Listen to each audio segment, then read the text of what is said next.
Hey there, Wild West Hackin Fest fans. I am back with another interview with the one and only Mr. Tim Medin. Tim, welcome to our little roaming reporter here. It's good to have you. Just got done watching your talk. Awesome stuff, bro. Yeah, it was awesome. I love this venue. It's my favorite event of the entire year. Great turnout, fantastic people. Absolutely love coming here every year. Yeah, every year. You got to make it out here. We did find it kind of funny. We're standing in front of the Lockpick Village, and yes, move the hand. And that's not just this door. That's every door. Yes, get another one, Caleb. There's another one. He's a bit of a celebrity around the Lockpick Village because of his team, but it's only because they love him. And you hurt the ones you love. Is it though? Is it? Yeah. Well, you gotta love having a little bit of a celebrity on there. Now, I want to go back to talking about your talk that you just gave. I sat through this thing. I'm watching you talk about basically the state of cybersecurity and what we need to look at, and what we need to expect, kind of where it went, where it was, and where it's going. Tell me a little bit. Why was that your subject? Yeah, because I picked it. I really wanted to focus on what's actually happening, because a lot of times we end up focusing on what theoretically might happen, but always kind of come back and check ourselves and think, what is the real risk to my organization? And think about, related to that, what's the important thing in my organization? And frankly, a lot of businesses, especially the IT folks, get it a little bit wrong. Where they're like, hey, what's important to us? We're like, oh, well, domain admin. Like, well, yeah, but it's still one step away from what actually matters. The data, the process, if lost, stolen, compromised, or destroyed, would shut the business down. The domain admins don't make us money, and they're still at least one step away from the really important stuff. So it's important to detect, respond, defend the things that actually matter, and not just these technical pieces they're there by happenstance, not because we need it necessarily directly as the business. Yeah, and it was so interesting to see you talk about things like, here's what a good password policy looks like. Stop, majoring in the minors. Why do we do 90-day password rotations? Because is what it seems to be the answer to a lot of our security woes. Why aren't we patching enough? I don't know, because nobody's doing it. Why not? I don't know. Why is that the case? I mean, it seems like security continues to be a bit of a dumpster fire. I'm looking at everything on your slides going, yes. This is not hidden knowledge. Why does it continue to be an issue?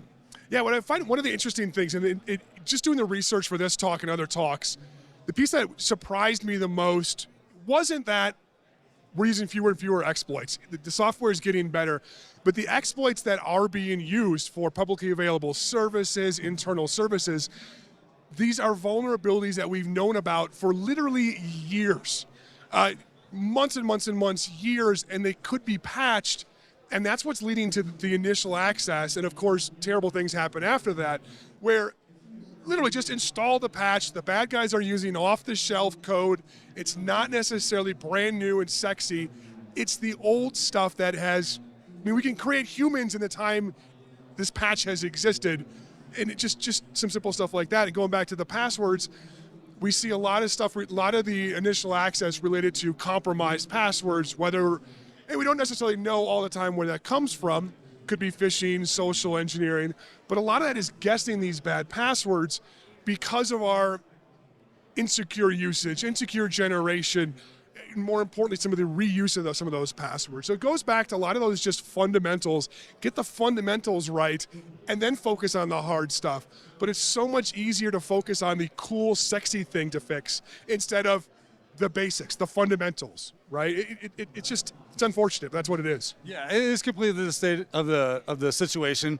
And hopefully, with talks such as yours and other talks here at Wild West Hackin Fest, we continue to get that word out, get it into people's brains that we can attack these fundamentals so much better. I think you said in your talk that if you're out there and you're a blue teamer, you can learn to use some of these tools fairly simply and get some of that low-hanging fruit. You don't have to wait for the pen test. You don't have to spend thousands of dollars on Red Seas and Black Hills and Trusted Sec and all these other good folks out here that do it. And we want you to. Yes, please purchase Red Siege. Get them to do a pen test. But don't make them pwn you because you had a bad password, right? Get that off the table.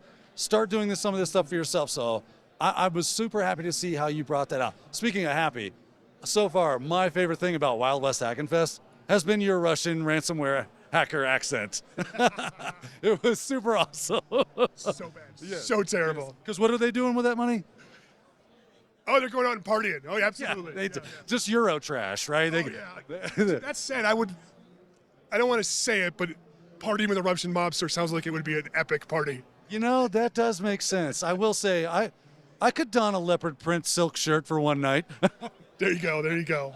Now, what's been your favorite part of Hackin Fest so far? Honestly, for the conferences, and I hate to say this, but I recommend, like, to my guys and stuff, don't go to the talks. I'm not saying don't go to the talks, but I mean that in that a lot of the times you can catch some of the stuff afterwards. The real thing that I find with this conference or any conference is hallway con.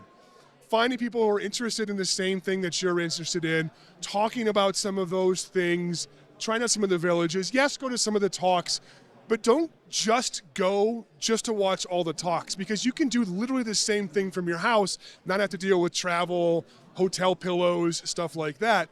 But get immersed in with the people. I've found jobs that way. I've hired people that way. It's literally changed the trajectory of my life and my career because of that interaction with the other smart folks at that conference. And when you get the opportunity to talk to, 1,000 people like-minded who have the same passion as you, I really encourage people to get out there, talk to the other folks. Yeah, go to some of the talks, but don't miss out on that, in my perspective, the most important part of this or any conference. Sage advice by Mr. Tim Medin. Listen to him and you'll do well, because that's exactly right. The more faces you get, the more people you learn about and know and get experience with, and they start to hear what your passion is and say, man, you might be a really good fit for us. Or I know a guy, I know a girl who's got an opening. I really, let me get your resume from you and slide that over there, because you'd fit right in on that spot. And then the hands-on stuff that's here. I can't tell you how many times I've gone to a con and went, man, I learned something really cool there because they had a village.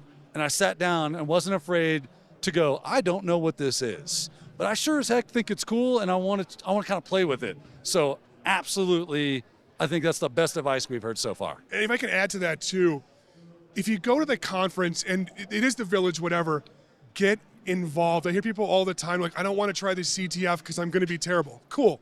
You're going to be terrible forever. You're going to be terrible till you aren't. And if you don't try it, congratulations, you're always going to be terrible. And related to that too, at the talks, if you're interested, if you don't understand a piece, go up and ask the speaker. They've spent a lot of time on their talk. They're very interested in it. They're passionate about it.